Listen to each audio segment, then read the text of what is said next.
I wanted to learn the mantis fist, so my master made me do peculiar push-ups over a well. At first, I thought this was going to be easy, but just then, he took out 2 eggs and placed them under my hands. If I slipped even a little, they would break instantly. By the end of the day, he cooked the broken eggs and told me they were the only thing I was allowed to eat.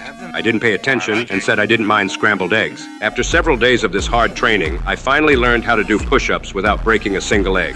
I ran to show my master my progress, but he wasn't impressed and only made things harder for me. He placed a huge boulder on my back. I couldn't hold for long, and the eggs broke under me again. When I saw the pile of scrambled eggs, I wasn't as eager to eat them as I was yesterday. But my master didn't allow me to eat anything else. Once I mastered push-ups with the boulder, my master told me to switch to 3-finger push-ups, but I fell on the eggs again. That night, I felt sick just looking at the eggs again. Then my master made me switch to 2 fingers. After training, I would sit there staring at the plate, barely able to take another bite. But over time, I grew stronger. I could perform 1-finger push-ups, even with the heavy rock still on my back. When my training was finally complete, my master removed the boulder. Now I could easily balance on my fingers and perform vertical push-ups. To build the mantis style's explosive power, my master wrapped thick rubber bands around my feet and told me to move forward. I barely took a few steps before he added even more. The tension instantly dragged me all the way back. That's when I realized what this training was really about. I moved the bands to my arms and started forcing my way toward the massive millstone ahead.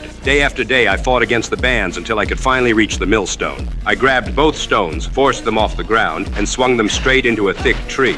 Instead of being impressed, my master wrapped another band around my waist. Now every part of my body was being pulled back. But I lifted the millstone again, spun it faster and faster, and launched it with all my strength. Still not enough. My master walked over and wrapped another band around my neck. This one was brutal. Every step forward tightened it around my throat until I could barely breathe. My neck was burning, but I refused to stop. Using whatever strength I had left, I grabbed the stone discs. I slammed them down with everything I had, and the tree snapped clean in half, finally becoming as strong as Mantis. My second brother wanted to learn the Wing Chun's 1-inch punch, but his master was just a gardener. He first made my brother develop an unbreakable stance by balancing on a wooden pole. Every time he fell, he had to replant every single flower he crushed. Just when he thought he had mastered it, Master grabbed a staff and started hitting him while he trained. One mistake sent him straight into his flowers, and that meant another entire evening of replanting. After 3 months, he was finally ready to learn the 1-inch punch. But instead of teaching him, Master locked him inside a wooden cage. He told my brother he wouldn't eat until he broke his way out.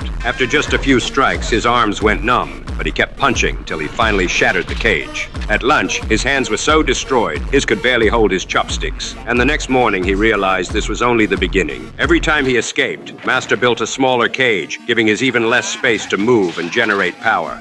Until the final trial, when he was trapped inside the cage, barely wider than his body. He couldn't even move his arms enough to throw a punch. His hands were already destroyed from months of training, so he focused all his strength into his fingertips and pierced straight through, finally learning the Wing Chun's 1-inch punch. My third and final brother wanted to learn how to counter his rival's butterfly pole, so his master taught him how to wield a staff. At first, the training seemed simple. He had to strike metal rings placed all around him. But with every session, the rings became smaller and harder to hit until they were barely wider than his fist. Next, he had to build incredible speed. My brother tossed wooden sticks into the air. Then he had to strike every single one of them before they reached the ground. Sometimes, his master deliberately made the challenge even harder. But he kept training until he could keep up, and that was still the easy part. Next, his master made him repeat the same exercise while wearing heavy iron rings around his legs. At first, there were only a few, but with every training session, his master added more and more weight. Eventually, he was carrying hundreds of pounds on his legs while still striking every falling stick. Once the weights finally came off, his movements felt faster than ever. Now, all 3 of us were ready to take revenge.